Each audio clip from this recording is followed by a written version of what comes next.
Hi, this is Chris Livingston, staff writer for PC Gamer, and we're taking a look at Civilization 6. We actually got to sit down and play Civ 6 last week. We got to play the first 60 turns of a new game, and this footage we're looking at isn't from my personal session. This was provided to us, but what I played did take place on the same map.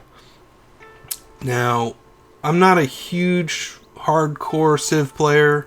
I haven't played hundreds and hundreds of hours like a lot of Civ players have, but I've played Civ 4 and Civ 5, and one of the first things I kind of noticed sitting down with Civ 6 was, yeah, it's still Civ. I mean, I could sit down and pretty much immediately get started.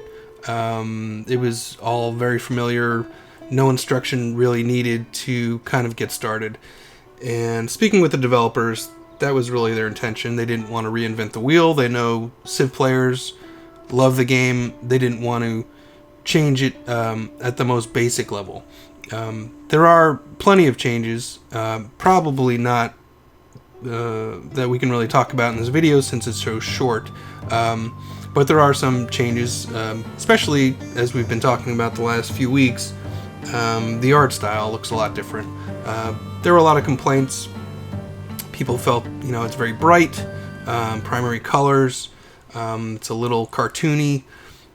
Talking to the developers, they were kind of expecting a bit of negative reaction, but the goal was to make the map much more readable, especially when you're zoomed out. And this is because the way the cities have changed, so much of your buildings are outside of your city tile.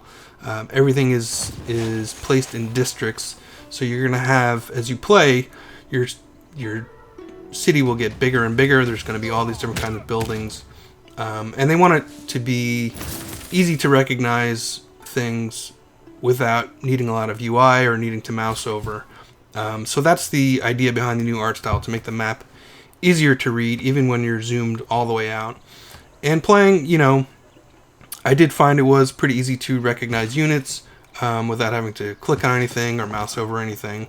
It is a cleaner look. It is more readable. So I think for the most part it feels like that's a success, even if I don't personally care for the art style. You can read our full impressions at PC Gamer. There's a link in the description. Thanks.